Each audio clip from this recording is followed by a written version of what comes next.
Lying incompetence will surely get fired." Saying that, Senior Manager James abruptly hung up the phone. On the day of an important meeting, while I was on my way to work, a traffic accident occurred right in front of me, and I ended up being late to the office because I was helping with the rescue efforts. When I told James about it over the phone, he just laughed and said, "Don't lie to me." No matter how many times I insisted it was the truth, James refused to believe me and told me I was fired. After hanging up, I couldn't help but mutter to myself, "Lying incompetents get fired." Who's getting fired? At that moment, a group of men appeared. This was the beginning of my journey, overcoming numerous challenges and meeting heroes along the way. My name is Michael. I'm a young office worker in my third year at the company, having joined right after graduating from college. By the third year, you start to get assigned more significant tasks, and I was beginning to find real satisfaction in my work. Recently, I managed to buy my own car, and commuting in it has become a source of pride. Every time I look at my car, I can help but grin, thinking about how my diligent savings paid off. Now, shopping trips and drives are my weekend highlights. I've been getting along well with my colleagues, and overall, I feel fulfilled. However, there's one problem in my otherwise content life. Every day, I endure harassment from James. From petty harassment like not giving me the documents distributed to everyone in the department or excluding me from the gifts James brings back from business trips, to more serious issues like him answering calls meant for me and saying, "Unfortunately, Michael isn't here right now." He tends to slack off a lot, right in front of me. Such actions have been seriously hindering my work, and I'm honestly fed up with it. Incidentally, this harassment from James isn't just within our department. It's targeted specifically at me across the entire company, and no other employee faces anything like this. Why me? I vented to my peer, Daniel. He reassured me, saying, "It's because you're excellent at what you do. Don't let it get to you." But honestly, the constant harassment was wearing me down. Despite the ongoing issues with James, my work days continued. So, I set off for work in my car as usual today. Since today was crucial, I left home earlier than usual and drove cautiously. I had prepared for the forecasted snow by fitting my car with snow chains the day before. I cherish my car and want to take good care of it. As I was driving smoothly, I noticed a car ahead of me. It was what you'd call a luxury foreign-made vehicle. I thought to myself, "Nice, I'd love to get a car like that next time. It looks comfortable to ride in and fun to drive." Just as I was daydreaming, the luxury car suddenly skidded. "What?" I exclaimed, and almost simultaneously, the car crashed into a lamppost with a loud bang. I quickly pulled over to the side of the road, jumped out of my car, and rushed towards the damaged vehicle. When I ran over to the car, I saw a man in the driver's seat. The airbag seemed to have deployed properly. I managed to open the driver's side door and asked the man, "Are you okay?" Then, I heard a faint, from him. It seemed like he might have hit his head. He appeared to be injured. Looking around, I noticed there were no pedestrians, likely due to it being earlier in the morning than usual. There was no one passing by. I quickly went back to my car to grab my cell phone and called for an ambulance and the police. After explaining the situation and urging them to hurry, I decided to administer first aid to the driver. I have some basic knowledge of first aid from regularly attending courses in my neighborhood. That said, I'm just an amateur, so I can only do basic things. But it's better to do something than nothing at all. "Can you hear me? I've called for an ambulance." I shouted while tapping the driver's shoulder, and he let out a weak caw. Just to be safe, I checked his pulse at the carotid artery and was relieved to find a steady beat. He seemed to be conscious.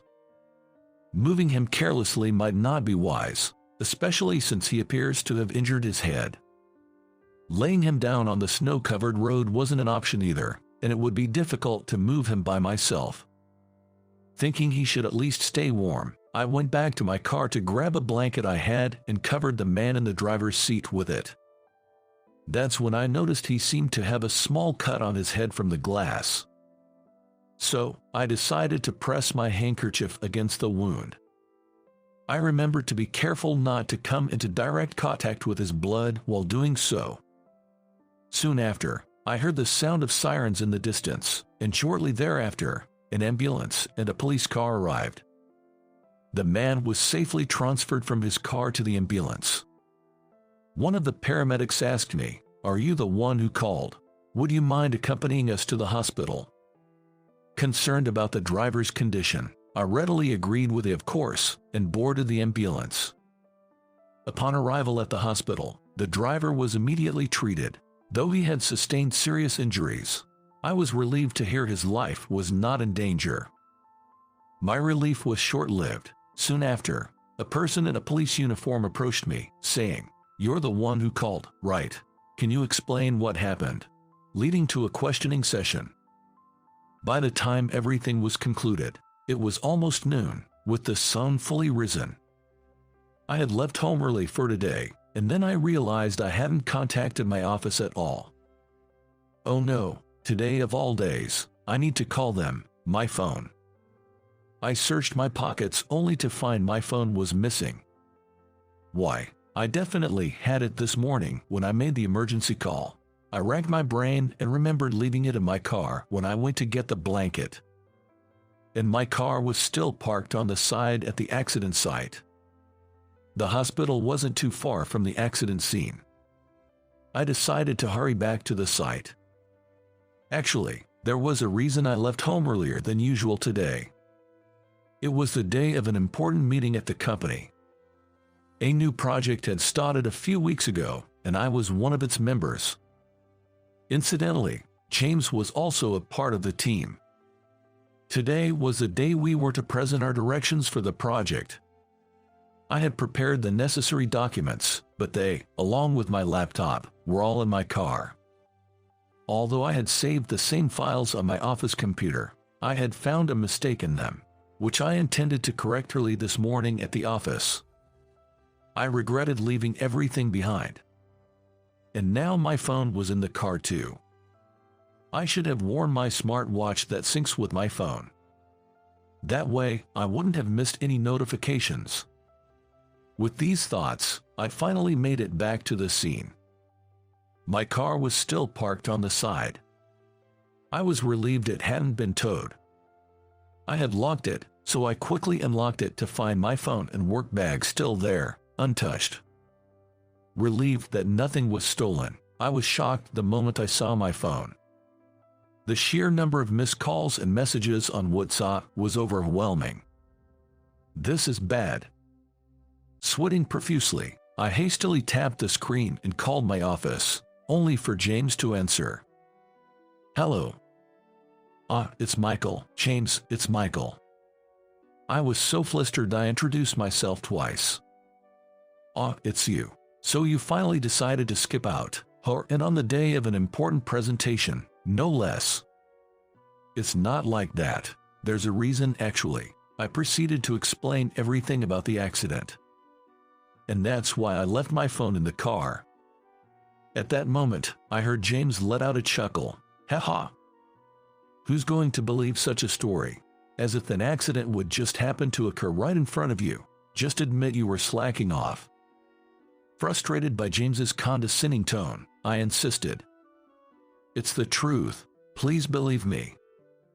"Yeah, lies. Ever heard the saying, liar today, thief tomorrow?" It was clear he wasn't going to believe me. As I was despairing, he said, "By the way, about today's presentation, I used the documents you saved on the company computer, presented them under my name. Thanks for the hard work." "What?" He presented my work under his name. "Yeah, I hadn't prepared anything, so it was convenient to use yours. You didn't show up, and we couldn't reach you, so it worked out perfectly. Kill two birds with one stone, right? How is that a good thing?" I couldn't help but ask back. So you were saying you stole my work? I just made use of it, and it's been decided we're going with the direction of your documents. So, as it stands, those documents were made by me, which means you are no longer needed. Laughing loudly, James added, lying incompetents get fired right away, too bad for you, and then he hung up. James's words echoed in my mind as the call ended. Lying incompetents get fired. Could I really be getting fired? I stood there, stunned. Then I heard a voice from behind, who's being called a liar? Turning around, I saw a man wearing sunglasses standing there. He had a strong build and was dressed in a black suit. Who might you be? Could this man be part of the mafia? I was inwardly terrified by this sudden encounter.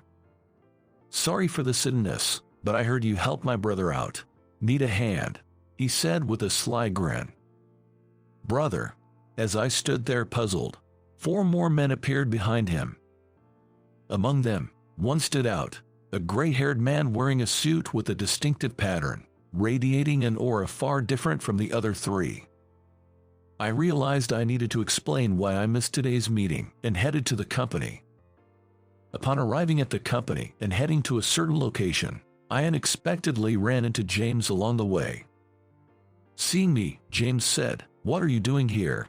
Didn't I tell you were fired?" So I retorted, "It's not yet certain whether I'm fired." I'll say it again. I was late because I was helping with an accident and went to the hospital, then explained everything to the police. It wasn't intentional. James just laughed again. Like I said, you could come up with a better lie. Nobody is going to believe you. I even submitted your resignation for you. HR should be processing it by now. Seeing James's smirking face, I realized it was pointless to argue with him. I decided to give up on talking to him. James, that's enough. After saying just that, I continued towards my destination. I heard from behind, "Hey, HR isn't that way," but it didn't matter to me since I wasn't heading to HR. I reached my destination and knocked on the door. "Come in," I heard from inside, and opened the door. I apologize for the long wait. "Thank you for your patience," I said to the people inside. "No problem at all," was the reply. There sat Mr. Anderson, the company president, the man in the distinctive suit I had seen before, and 2 well-built men in black suits. Then James followed me in, saying, "Michael, HR isn't that way." As I wondered why he thought I was going to HR, Mr. Anderson said calmly, "James, I was about to call you too. Come in with Michael." "Mr. Anderson, why is Michael in the president's office?" James was surprised, but Mr. Anderson ignored him. "Come on in," he urged, and James and I entered. Mr. Anderson then said, "Michael, I've been hearing about you. You helped Ryan, didn't you?" "Ryan's someone I've known since he was young. When Alex told me Ryan had an accident, I was quite shocked," Mr. Anderson continued. Then the man laughed heartily, "But that's my boy, surviving an accident, and it's all thanks to you, Michael." Seeing James clueless at my side, I decided to fill him in. "James, this man is Alex, the boss of the White Tiger family." As I said this, James stepped back. The White Tiger family. The White Tiger family is a well-known mafia in this region. This man is the boss of the mafia. He's the one who saved my son this morning, a lifesaver for my son's life. I heard about it from Alex. "Michael, your response was admirable." "No, it was nothing. I just happened to have the knowledge. Besides, it's a driver's duty to help the injured," I said, feeling somewhat embarrassed. Alex then said, "You've been saying that all along. I think you should be more proud. Not many people can stay calm in such a situation. I've seen similar things in the past." "Alex, maybe save those old stories for another time. They might be a bit too much for the younger folks," Mr. Anderson said with a wry smile. As the 3 of us were talking, Alex suddenly asked, "So, Mr. Anderson, why is Michael getting fired?" James, who had been quiet until then, stepped forward as if this was his moment. "Allow me to explain. This Michael, he not only missed an important meeting today but also didn't prepare the presentation materials. It's only natural for someone like that to be fired, don't you think?" he started. "Moreover, he's always disrespectful to his bosses and acts arrogantly just because he can do a little work. Mr. Anderson might not know much about Michael, but he's the reason for the poor relationships at work." James ran it all at once. The room fell silent at his outburst. James had a smug look as if he had made his point. "There's a limit to making things up. I don't recall ever behaving like that. What is he talking about? Is James introducing himself?" As I was thinking this, Mr. Anderson said, "James, was that an introduction about yourself?" James, not expecting Mr. Anderson to say that, was left speechless. I almost burst out laughing, realizing Mr. Anderson shared my thoughts. Actually, James has been a frequent topic at the compliance committee meetings. We've received reports of him harassing a male employee, causing disruptions to work, and there have been complaints about his inappropriate behavior towards female employees, disturbing the workplace harmony. Mr. Anderson continued. "It's completely unfounded. But we've received written complaints, and there was an incident where you didn't pass a call for Michael in front of him. There's witness testimony, and we even have videos." Videos. "Given the severity of the issue, someone from your department submitted them. I was appalled when I saw them," Mr. Anderson said. "I was shown the video later, and it was perfectly captured, likely by my colleague Daniel from the same department. Of course, I thanked Daniel profusely. Good peers are invaluable." James, chagrined at being called out by Mr. Anderson, could only grunt in frustration. Seizing the moment, I decided to mention what James had said over the phone earlier. "By the way, the presentation James gave today was actually prepared by me. He himself said he used it."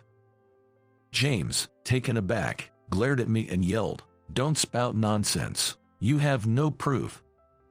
"True, I didn't record that moment, but I do have proof that I prepared those documents." "Proof?"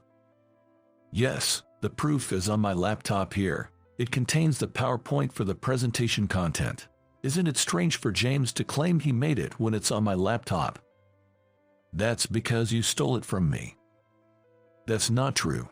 How could that be?" I retorted immediately. "However, that's weak evidence," Alex said, and Mr. Anderson nodded in agreement. James gave me a look as if to say, "See? Right. But actually, there was a mistake in the documents I made." "A mistake?" I took my laptop out of my bag, turned it on, and opened the PowerPoint presentation. Then, I showed the part where the mistake was made. I accidentally wrote James's position incorrectly on slide 17. Surely, you wouldn't make such a mistake about your own position, right? What?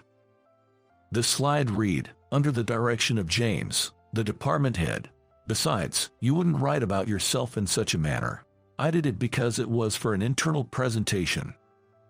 Haha, imagine writing that about yourself. Alex laughed, and James's face turned beet red. I noticed the mistake yesterday and was planning to correct it. Surely, James didn't present it with that mistake. No, I did present it. It was Mr. Anderson who spoke. I was at that meeting today, and in the middle of James's presentation, he referred to himself as department head. He laughed it off as a minor mistake, and everyone laughed along. I see. That was something Michael had created. That makes sense. Realizing there was no escape, James's complexion grew increasingly pale. Mr. Anderson, James told me that liars get fired. Am I going to be fired? Mr. Anderson shook his head and said, "There's no reason to fire you. If anyone is to be fired, it would be James." The man who offered his help, saying, "Need a hand," turned out to be a soldier of a White Tiger family. The person involved in the accident was Ryan, the son of the boss of the White Tiger family. When the family was notified of the accident and rushed to the hospital, they were told someone helped him, and they found me at the accident scene based on that information. When they approached me, I found myself asking, "I'm being thought of as a liar. Could you please tell James that I'm not lying?" Looking back, I realize it might not have made much sense to ask that. Alex then said, "Is that all you need? There must be more. You saved my son's life. Anything you need, money or otherwise." "The most important thing to me right now is that," I exclaimed. "I like your spirit. Whether I'm a manager, department head, or president, I'll speak on your behalf. Let's go to your company," he declared. By responding with a yes, it was decided that Alex and his entire group would accompany me to my company. When asked which company I worked for and showed my business card, Alex exclaimed, "That's Bob's company." Bob is the name of our president, Mr. Anderson. Are you familiar with him? "Yay, an old friend of mine. This will be quick. I'll talk to him," and with that, Alex immediately called Mr. Anderson. Upon answering, Alex informed him that the employee who saved his son's life is about to be fired from your company. It turned out Mr. Anderson and Alex were indeed old friends, and they were quickly allowed into the president's office. I also headed to the company in my car and went straight to the president's office. James was called in, and thanks to them, I was spared from being fired. Alex is incredible. The power of a boss. Alex, thank you so much. After James left, I thanked Alex again. "What are you talking about? We should be thanking you, but Michael, are you sure you don't want anything in return?" "Yes, I only did what was natural. Even if Ryan wasn't from the White Tiger family, I would have helped anyone injured. Please don't worry about a reward." But actually, I was once saved by a lifeguard when I almost drowned at sea. He told me, "If you ever see someone in trouble due to an accident or disaster, help them. That's how you can repay me." That's become my motto, and what I did was in line with that belief. Mr. Anderson, moved to tears, said, "Michael, you're truly inspiring." Alex remarked, "I knew you were the man I acknowledged." Interestingly, the two men accompanying Alex also seemed to be tearing up. "You're too pure-hearted," they said, "but I don't think I'm that special. I'm content just living by my principles, so I don't need a reward." However, Alex still seemed hesitant. The prospect of a grand gesture of gratitude was honestly a bit intimidating. Then, just like the lifeguard told me, "If you come across anyone in trouble from now on, please help them on my behalf. That's all I ask." "Understood, I promise. I'll make sure my soldiers and Ryan do the same." With those words, Alex made a promise to me. "James was jealous because you're competent and well-liked." Daniel from HR informed me. James had inexplicably submitted my resignation, leaving everyone puzzled. What surprised me the most was that James actually submitted my resignation letter. It seems James had been bad-mouthing me to Mr. Anderson and the department heads, scheming to get me fired by claiming such an employee was not needed. Ultimately, his plan backfired, and instead, he was reprimanded by Mr. Anderson for his unacceptable behavior towards subordinates and was also in trouble with other bosses.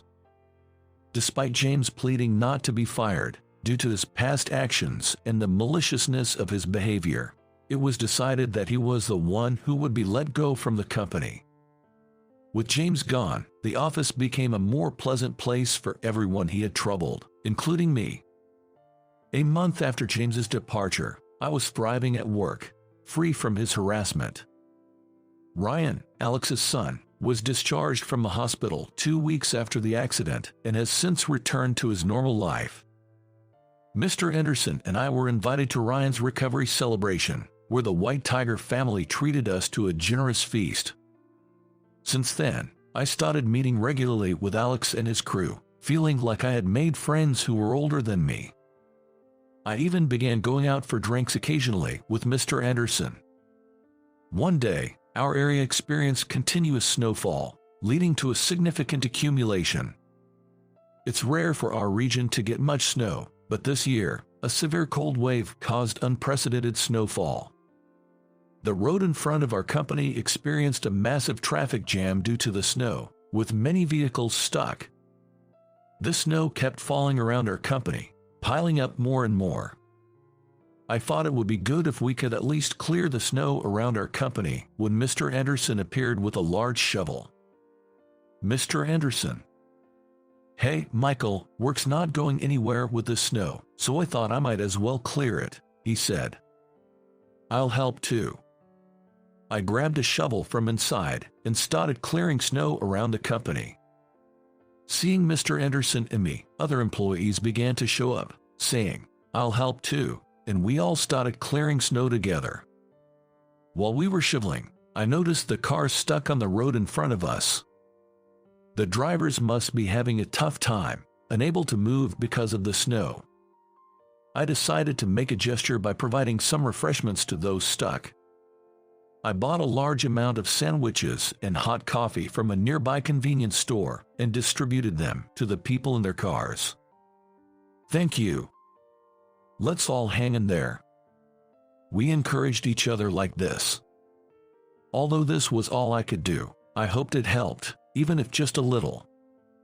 Ideally, we would clear the jam, but due to the snow, public transport had been down since the morning, and very few employees could make it to work.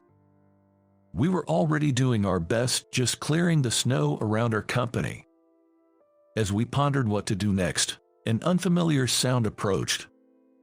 What's that? An earthquake, I thought, but then bulldozers and excavators appeared. Several of them arrived in a convoy.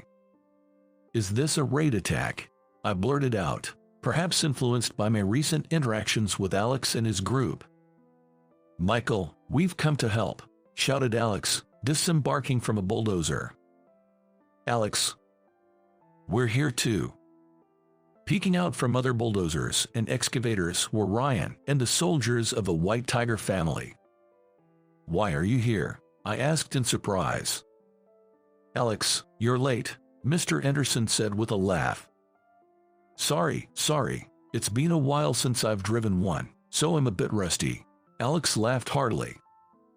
Bob contacted me and we thought we'd come to help with the snow removal, brought whatever vehicles we thought might be useful for the job. Excavators and bulldozers, really? I was surprised they even had such equipment. We've also called some acquaintances from around here, so more people should be arriving. Let's see if we can clear this traffic jam. We received reassuring words. The group Alex called included young women, muscular men, and men my age, among others. A diverse crowd had gathered. These people are my acquaintances and employees from our businesses. I've asked the owner of that restaurant over there to prepare some warm food, Alex explained. A young lady who looked like a nightclub hostess exclaimed, Alex, I have a bulldozer license, so I can drive it. Alex, I can lift cars, so just tell me what to do, said a muscular guy. I wondered how Alex had made such diverse acquaintances. Then, Mr. Anderson, Alex, the local residents, and I discussed and decided to work together on snow removal. We resumed our efforts with the goal of clearing the traffic jam on the road in front of us. We used shovels and snow dumps where bulldozers and excavators couldn't reach. A nearby store happened to have snow dumps. A woman who owned a cafe said, I don't have a snow dump, but I have a dustpan, and used it for shoveling snow, while a man who worked at a hostess bar used buckets for snow removal. People from various industries cooperated. Gradually, the snow situation stabilized, and with the help of bulldozers, excavators, and other equipment, we finally cleared the traffic jam on the road. Watching the cars gradually start moving again allowed me to finally breathe a sigh of relief. Good job, Michael. Alex praised me. Thank you. It was all thanks to you rallying everyone around, I responded. It was my turn this time since you helped Ryan, I just called on the soldiers, friends, and acquaintances, and they were willing to help. I haven't forgotten our promise. In the mafia, we take promises and honor very seriously," he said with a laugh. Life in the area soon returned to normal. Later, a driver who had been stuck during the traffic jam made a special trip to our company to say, "You all were like heroes with the food and assistance you provided that day."